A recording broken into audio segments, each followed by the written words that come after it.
Welcome back, everybody, to the Musiconomics video reaction. Today, we're going to be checking out a clip from the Bloods and Crips Bangin' on Wax album.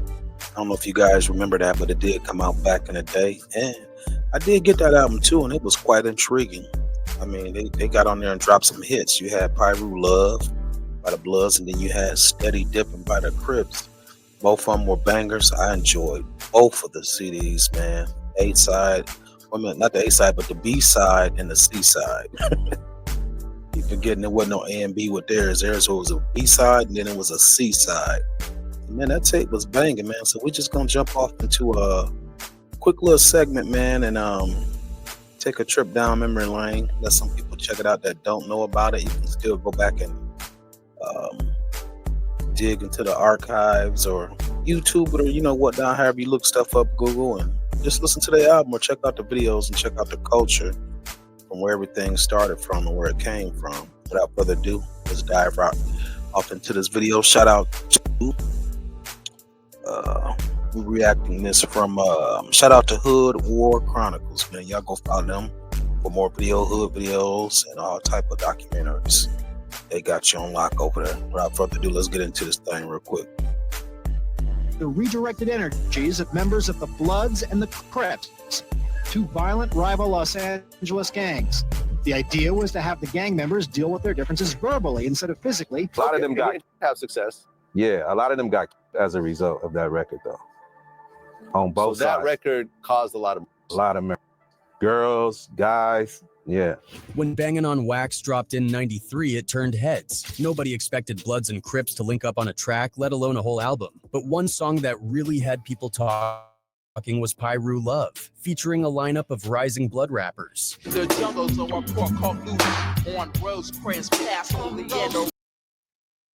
Pyru Love. Man, look, that track was fire. Even though a Crip sung the hook for the Bloods, that just go to show you that they could get money together. But that track was off the chain. That was one of my favorite, probably my number one favorite Blood song was the Pyru Love, and then they had another one too. I forget the name of that one. But they was on that mug snapping though. Let's get back off into it. Fast forward to today, and some of them have pretty much vanished from the scene. Take Lil Leak, for example. Aside from his verse on the album, there's barely any trace of him, and he never really blew up. Same with Bloody Mary, one with that distinctive voice, who seemed to also disappear just as quickly. Can't trip with a Compton nut, kicking with my all black chuck. We don't need show us. Then you had Red Rum 781, who never quite broke into the mainstream either, but left a mark. That Rum was a motherfucking big brother to me, man. And he represented me until he died, man. Straight up. When he got his old page, took it, he called me mad about it. He got his new page. I posted up, said, go follow my Rum. So what really happened to them? Let's break it down. When NWA blew up in the late 80s and early 90s, not everyone was cheering, especially in the gang community. A lot of gang members felt like the group was making money off a lifestyle they hadn't really lived, and that frustration led to something unexpected. Banging on Wax. But this wasn't just another rap album. This was Bloods and Crips, real rivals, coming together to make music and set their differences aside, even if just for a moment. The idea came from two key figures. Paying your bills on time raises your credit score. All right, y'all, let's get these sponsors out the way. Let's pay these bills. One of the 3 major credit score lines. And we back. OIG Red Rum 781, a Blood and Tweety Bird lock, a Crip.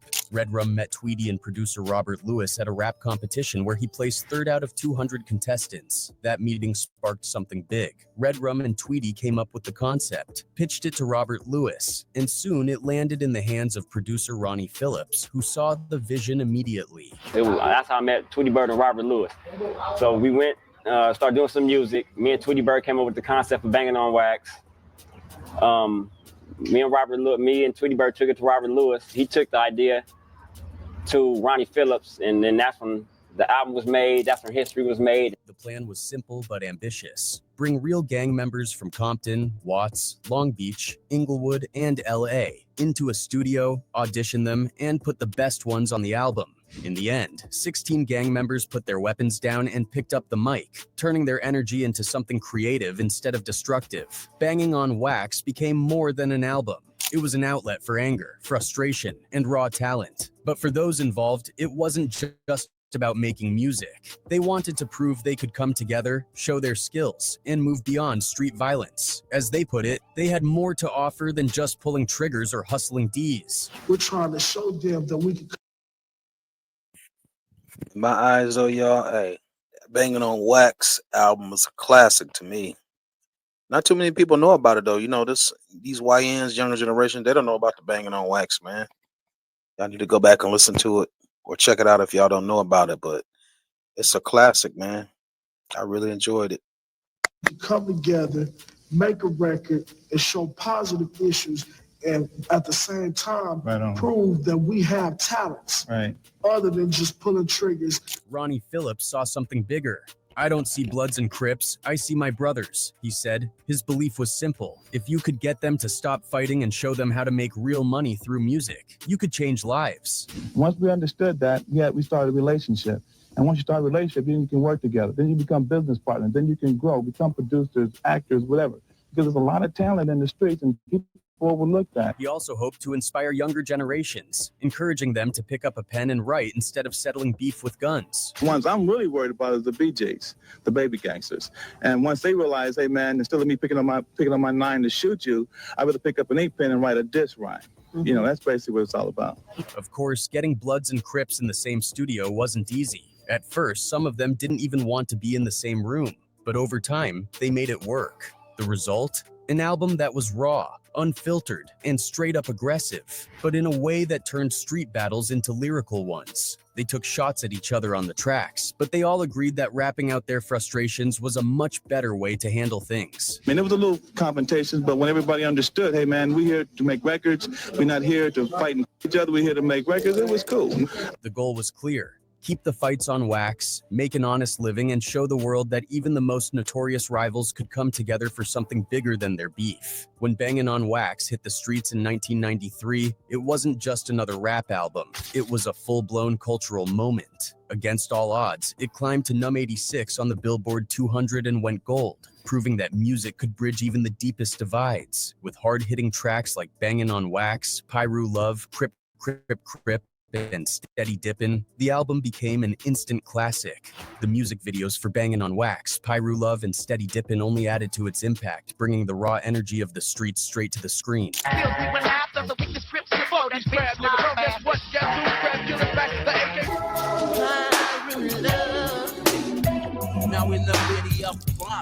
One of the standout moments was Pyru Love, a blood anthem with a surprisingly smooth hook sung by Foclip's Eclipse, a Crip. The track sampled Computer Love by Zapp and Roger, blending melody with hardcore street storytelling. It caught the attention of Suge Knight, who was so impressed he signed Bloody Mary to Death Row Records in 1994. Even mainstream media took notice. The Chicago Tribune and Los Angeles Times recognized Pyru Love as Hold on, before you pay for yet another app to manage your team, let me introduce you to Connect Team. Let's get these sponsors out the way. They got to get their money. All of these. And we back. One of the best songs to reference Rosecrans Avenue, a street deeply tied to LA's gang culture. Then there was Steady Dippin', repping the Crips, performed by Underworld Connection, featuring Do or Die, A-Love, Miss C-Note, Danny Girl, Sinlock, and Blue Rag, the General. The music video even had a cameo from DJ Battlecat, adding some legendary West Coast credibility. With all that hype and success surrounding the first album, a follow-up wasn't just possible, it was pretty much guaranteed. So in 1994, Bangin' on Wax 2, the saga continues hit the streets. And while it didn't quite shake things up like the original, it still held its own, landing at number 100. Yeah, when they came out with that Bangin' on Wax 2, everything as far as banging, man, everybody was just doing their own thing by then. Like, banging was so mainstream that I don't think anybody really paid that much attention to Banging on Wax 2. But when that first one dropped, man, that first album was so fire with Banging on Wax. So, you know, not to take any credit from the second one, but that first one, that's gonna be a hard one to top, man, because they had so many bangers on that first album. 139 on the Billboard 200 and climbing to number 20 on the R&B/hip-hop albums chart. Even though it didn't have the same impact, it kept the movement going strong. It gave fans hard-hitting tracks like G's and Locks and Wish You Were Here, both of which got the music video treatment to keep the energy alive. Fast forward a whole decade and Bangin' on Wax. Part 3, No Passes was finally recorded in 2004, but for whatever reason it didn't see the light of day until 2014, by which time everything had changed. A lot of the original artists had moved on, the scene itself had shifted, and to make things even heavier, producer Ronnie M. Phillips had passed away in 2003, officially closing a chapter of the movement's history. Still, even with the delay, the album served as a reminder of just how influential the whole Bangin' on Wax era had been, even as the blurred lines between music and real-life gang politics became harder and harder to ignore. Once that chapter ended, both sides went their own way musically, but they didn't stop. The Crips put together nationwide Rip Raiders, dropping albums in 1995 and 1999. While the Bloods answered with Damu Ritas, releasing projects in those same years. Both groups stuck to the raw, unfiltered, street-heavy storytelling that made Bangin' on Wax so real in the first place. No sugarcoating, no radio-friendly edits, just the reality of their world set to a beat. But as real as the music was, the dangers were just as real. While many members of nationwide Rip Raiders are still around today, the group's history came with a heavy cost. At least 5 members lost their lives, proving just how dangerous it was to mix music with actual gang beefs. And in the 90s, one of the deadliest decades for gang-related violence, those diss tracks weren't just words on a song. They could turn into something much more serious in real life. Even BG Knockout, who made a name for himself alongside Eazy-E on Real G's, saw the writing on the wall. He had the chance to be part of the original Bangin' on Wax project but turned it down, realizing that openly dissing rivals in the middle of all that tension was basically asking for trouble, or worse. And unfortunately, his concerns weren't just paranoia. For some artists involved in the movement, those beefs turned deadly. This is what they tried to do with me before I met Eazy. The Bangin' on Wax thing, you remember that? Right, the Crips and Bloods. Well, I was approached from them people at first to do that before I met Eazy. This is the idea that we have, and they presented that idea to me, and I was dead not with it. I was 100% against that. I was like, nah, because I knew like it, because the things they wanted me to do, they wanted me to diss my enemies. What you people trying to do here? Like that's crazy. I wouldn't even be able to live if I came out with some music like that. You know what I mean? A lot of them got as a result of that record, though. On both sides. So that record caused a lot of girls, guys, yeah. One of the biggest tragedies was the loss of Bloody Mary. Born Tanisha Michelle Morgan on January 21st, 1970, she had roots in Steubenville, Ohio. But when she moved to Compton, California, everything changed. The streets were different, the energy was different, and she had to adapt fast. She ended up deeply connected to several Blood and Pyru sets, and it wasn't long before she caught the attention of Tweety Bird Locke, who then introduced her to Ronnie Ron, the mastermind behind Dangerous Records. Let's get these sponsors out the way. Pay these bills.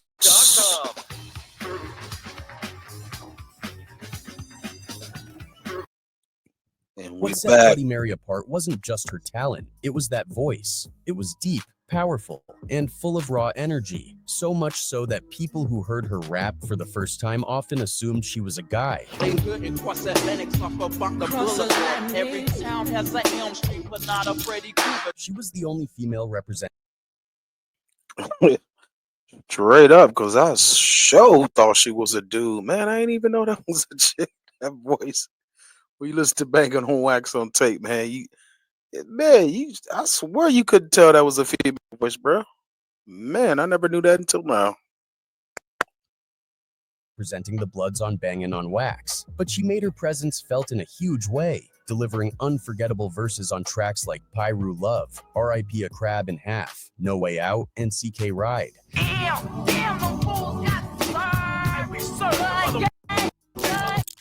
She wasn't just part of the movement, she was a force within it. In 1994, she stepped out on her own, dropping her debut album She's Dangerous under the name Nene X. But industry politics got in the way, and after some business disputes, she cut ties with Dangerous Records and the Bangin' on Wax collective, determined to do her own thing. She even found herself in a brief rap beef with Miami's Uncle Luke, clapping back with a diss track called F Deck Luke, where she linked up with other Bangin' on Wax veterans like Red Rum, Tweety Bird Locke, and AWOL from Kelly Park Compton Crips. Luke, my man, no, he wish he could be the made nigga with a. Over the years, Bloody Mary stayed in the mix, linking up with DJ King Assassin and appearing on his compilation albums. Then in 2003, Dangerous Records released The Resurrection, a collection of her old and previously unheard tracks, keeping her name alive in the underground. Eventually, she even ended up signing with Death Row Records under Suge Knight, setting herself up for what could have been a major move in her career. But then, tragedy hit in 2006. On November 19th, while riding her motorcycle, she was caught in the middle of a high-speed police chase, completely by accident. A truck trying to escape from the cops crashed straight into her bike, leaving her brain dead. Soon after, she passed away, gone way too soon. Even though her career was cut short, Bloody Mary's legacy is cemented in history. She wasn't just a rapper, she was part of a movement that changed how gang-affiliated artists represented their reality in music. Bangin' on Wax wasn't just an album series. It was a blueprint for a whole new style of street rap that would go on to shape the culture for years. And even though she didn't get to release a massive discography, her voice, her impact, and her story will never be forgotten. And then there was Faux Clips, real name Elijah B. Salim, born on September 17, 1973. His talent eventually took him to places most street rappers could only dream of. During the early 90s, he found himself in the studio with Tupac Shakur, laying down verses with one of the most legendary rappers of all time. Around 1993 to 94, he signed with Death Row Records, the powerhouse label that had already built a roster of West Coast icons like Pac, Snoop Dogg, Dr. Dre, and DJ Quick. Working under Suge Knight's infamous leadership, Red Rum had the chance to collaborate with some of the biggest names in the game, sharpening his skills alongside rap royalty. Even after his time at Death Row, he stayed active in the music scene, sharing stages with legends like Ice-T, and working with well-known West Coast artists like Cam, Noonie, Big Y, and countless others. His impact stretched far beyond Bangin' on Wax. He was part of the movement that helped shape West Coast gangsta rap as we know it. But in the end, it wasn't the streets that took him. It was something far more relentless. On October 30th, 2021, at the age of 49, Red Rum 781 lost his battle with bone cancer. Got some sad news for y'all. OYG Red Rum 781, a legend in West Coast gangster rap, has died following a battle with bone cancer. Another pioneer gone, another chapter closed. But his influence still echoes through the music, the culture, and the countless artists who followed in his footsteps. That Rum was a mother big brother to me, man, and he represented me until he died, man. Straight up. When he got his old page took it, he called me mad about it. Want to know why most new YouTube channels fail? It's because... All right, let's get these sponsors about it. like pushing. And we back. He got his new page. I posted up, say go follow my Rum. And finally, there was Lil Leak, or CK, as he was known on the streets, real name James Carter. Unlike many of his peers, he's not dead, but he's also nowhere to be found, which in itself has only added to the mystery surrounding his name. Lil Leak came up in the same world as his older brother, Red Rum 781. Both of them representing the west side of Inglewood, California, and both affiliated with the Avenue Piru Bloods. It was only natural that he would follow in his brother's footsteps. Get into that. So first off, I'm from Inglewood, the city of Inglewood, if you don't know, from Avenue Piru, APG, and we located on Crenshaw, between the 109th, 104th, and 108th. We got different blocks, you know, like my brother came out with a thing because like all my homies was banging. You know what I'm saying? They would be block tripping. You know what I'm saying? Let's remind everybody, your brother is the late, great Red Rum. By the early 90s, he was right there in the mix, making his debut on Bangin' on Wax in 1993, with Red Rum being one of the co-founders of the Bloods and Crips project. Alongside Tweety Bird Locke and Ron Phillips of Dangerous Records, Lil Leak had a front row seat to one of the most groundbreaking moments in gangsta rap history. But it wasn't just about family ties. He built strong bonds with others in the group, especially Bloody Mary, who was also from Avenue Pyru. The two were close, and their connection was evident in the music they made together. Lil Leak's presence could be heard on several tracks from the Bangin' on Wax album, including Due to Be Dog and CK Ride. His first real moment in the spotlight came when he appeared in the Pyru Love music video alongside Bloody Mary, Lil Stretch, and his brother Red Rum 781, a moment that cemented him as part of the movement. But things didn't stay peaceful for long. As Bangin' on Wax and its follow-ups gained traction, the controversy around it only grew, and some gang members weren't too happy about Bloods and Crips collaborating, no matter how real the music was. At the height of the group's success, they found themselves beefing with the Rolling 30s Harlem Crips, and one Crip in particular. Low Key Loco was especially vocal about his disapproval. He went as far as to drop a diss track called Busters on Wax, taking direct shots at the entire Bloods and Crips movement, accusing them of selling out by working with their enemies.